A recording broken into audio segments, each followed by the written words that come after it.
Talofa lava and welcome to Samoa, host of the Pacific Labor Mobility Annual Meeting 2022. The Pacific Labor Mobility Annual Meeting, otherwise known as PLMAM, is provided in the PACER Plus arrangement on labor mobility as a mechanism to advance regional labor mobility cooperation. The theme for PLMAM 2022 is Reinvigorating Labor Mobility Cooperation for Development. The 2022 PLMAM is uniquely significant as it is the first opportunity to meet in person since the onset of the COVID-19 pandemic in 2019. It is therefore an opportunity for Pacific labor mobility stakeholders to re-engage, reset, and recommit to advancing an effective level of cooperation that can enhance mutual development gains from labor mobility. Come join us as we look back on a 4-day meeting. The PLMAM is a significant medium by which we are advancing inclusive regional labor mobility cooperations in the Pacific. I would like to acknowledge the support of the PACER Plus, signatories, and the ALM participants for giving Samoa the opportunity to host this meeting, even though Samoa hosted the virtual PLMAM this time last year. I thank the PACER Plus Implementation Unit as the Labor Mobility Secretariat for facilitating the logistics and meeting arrangements. Thank you to the Government of Australia and the Government of New Zealand for the continuous support towards PLMAM, including support through the PACER Plus Development Economic Cooperation Work Program and the arrangement on the labor mobility. The Government of Samoa is first committed to growing a diversified economy that is suitable and resilient to global, national, and local pressures, whilst ensuring that we continue to support measures that reflect local needs and opportunities that further enhance our national resilience. In this regard, the pathway for the development of Samoa 2021-2022 to 2025-2026 highlights increased labor mobility. Opening the 2022 PLMAM on day 1 was a meeting for Pacific PACER Plus participants chaired by Mr. Pulotu Lyndon Chuling, CEO of Samoa's Ministry of Commerce, Industries and Labor. I'd just like to provide some clarification on moving forward. I think we need to make some final decisions on the recommendations that has been provided. I've heard some of you loud and clear. It's day 2 of PLMAM. After yesterday's closed session, today is the official opening of the PLMAM, and the general PLMAM program begins today with the Labor Sending Unit and approved employer conference. The focus of today is on the operational side of labor mobility, covering the recruitment, selection, and education of workers, as well as their welfare and well-being while working overseas. We come together this week to progress our shared commitment to the transformative impact of labour mobility and the economic benefits it brings. I am not going to sugarcoat it. With these benefits also comes a lot of challenges. Lots and lots of challenges. As we heard yesterday during the Pacific Caucus, there is a lot of passion to ensure that labour mobility is fair and equitable for all. Starting from our communities, families, individuals, right through to our employers. The plan is a sharing of our rich and unique understanding of pathways to potential economic opportunity. It strengthens our Pacific regional approach in an increasingly globalized world. Labour mobility celebrates the big blue continent. The most critical asset is our people. The LSU experience, how we're managing labor mobility in Fiji, the recruitment pathways. At the moment, Fiji has 2 main pathways that employers can always recruit from. There are a number of ways on which the employer can recruit or select the workers. The first one is in-country recruitment. And as borders are open now for Kiribati, so we encourage employers to come, visit Kiribati and recruit at the same time. We have a population of about 11,000. Many of us can work, but the breakdown is we've got about 51% of male and 49% female. There is not actually a legal limit of when to work, but the allowed or the common practice is 15 plus for new entrants. So 62% of those, including male and female, make up the Nauru working population. We established a PNG Labour Mobility Unit, which is an independent unit within the Department of Treasury. The unit reports directly to a ministerial committee. The Minister for Treasury is the chair of that committee. Now, the mobilization success, we have a Samoan liaison officer in Australia and also in New Zealand.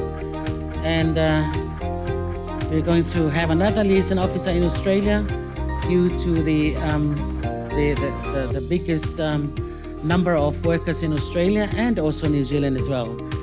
And these liaison officers, they communicate with us on issues, especially that requires urgent attention of the Samoan government.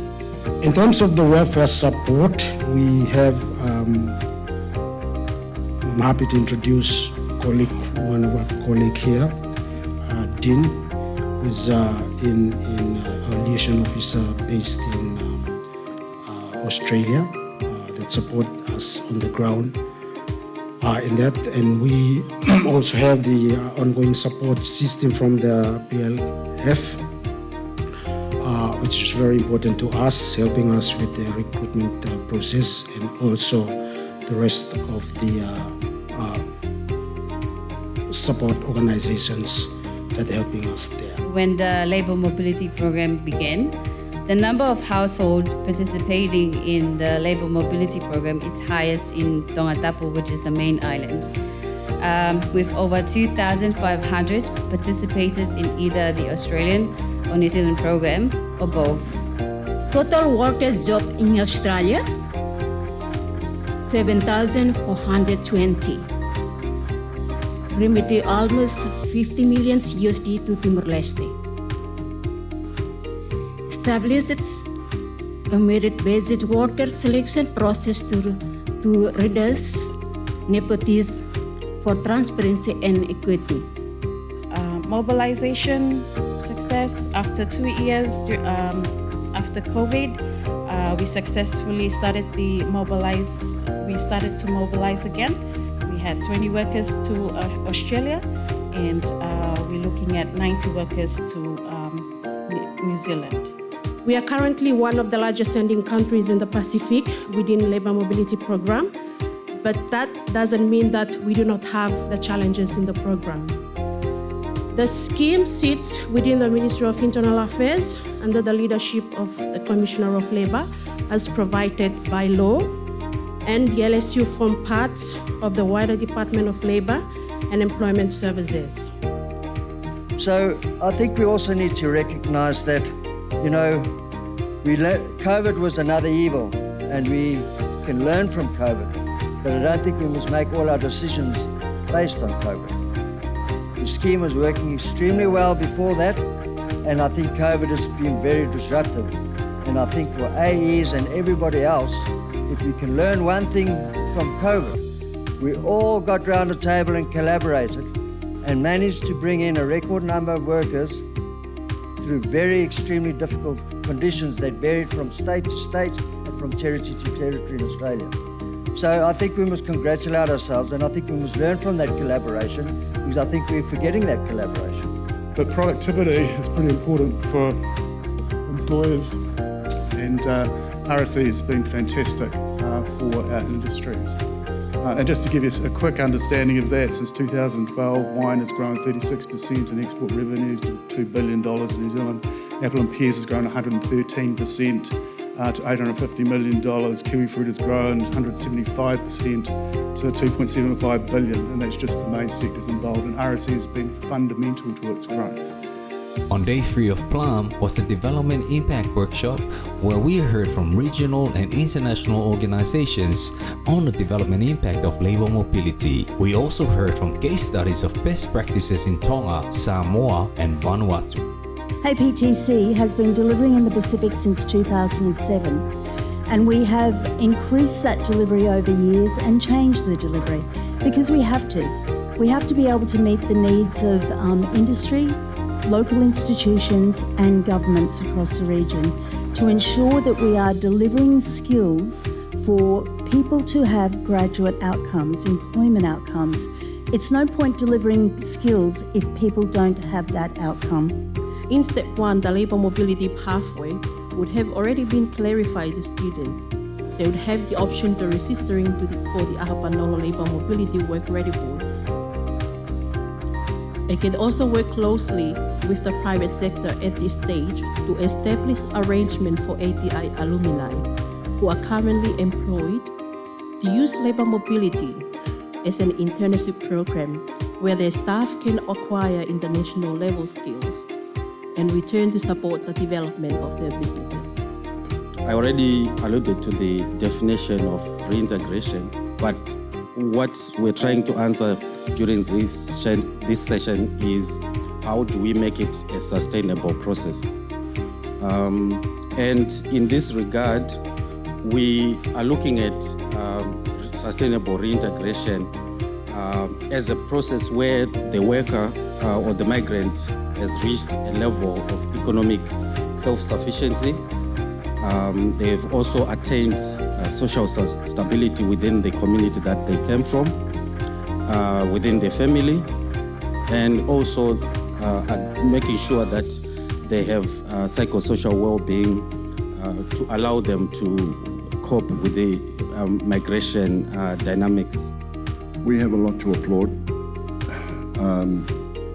with what this young man has achieved. And again, it's about somebody that has gone away, come back with a bit of money, enough to buy a taxi, and look at where he is now. There he is, his smile. Yeah, that's him. The World Bank, unless, I'm sure most of you know about us, but we are not a commercial bank. We are an international organization that works on international development. We have had a long association with Pacific labor mobilities in the last 15, 16 years. In 2006, the World Bank initiated a small pilot to recruit Ni Vanuatu for work in New Zealand. And this pilot kind of served as a proof of concept that didn't kind of work, and it contributed to the establishment of the RSE, and we are very proud of that. Since then, our team has conducted various studies to examine the impact of the various labor mobility schemes, including the RSE, the Pacific Seasonal Worker Pilot Schemes, which is the predecessors of the SWP, as well as the SWP itself. And these studies, which have all been published and made publicly available, have demonstrated positive impact of seasonal worker programs and facilitated their continuation and expansion in the last decade or so. Today I will be talking about SSWFP, which stands for Strengthening Seasonal Workers Family Program. It is a support group that focuses on the welfare of both workers and their households, not just from one end, but from the both ends, from Vanuatu and from New Zealand as well. SSWFP was started in 2011 by me and my wife. It started with an idea, and speaking today as one of the supervisors of the company, I realized that when the workers know that their families are well supported and looked after, they perform to the best of their abilities and enjoy their work overseas. I think my key takeaways are really that We've scaled up very quickly. I think it was a really positive thing through COVID that both New Zealand and Australia were able to keep their borders open to Pacific workers, and we saw a significant increase in numbers. And that provided a really important stream of income for many Pacific families, and was also hugely beneficial to Australia for the same throughout, and New Zealand throughout the same period, in that we had, really, as I said before, productive workers who were able to fill roles in critical sectors. But I think with such a big scale up, there's some work that we need to do to make sure that everything that sits around the program, around the scheme, also matches that scale up. And so I think we got some very clear messages from Pacific delegates this week that they really would like to see us invest more in cultural competency and really having the cultural underpinnings to the scheme right. And we're very, very committed to doing that. I think there are also some clear messages around the fact that while Pacific labour mobility has very strong benefits for Pacific countries, for Australia, for New Zealand, there are also some social and economic impacts to Pacific labour mobility that countries are now starting to feel.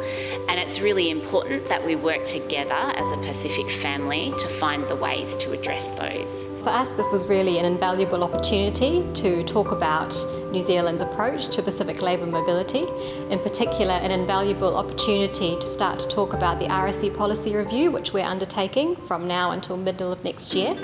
So for us, the priority is hearing from Pacific partners as to where they see the issues, where they see the impacts in the RSE scheme, what they would like to see improved, what they would like to see in the future from the RSE scheme going forward.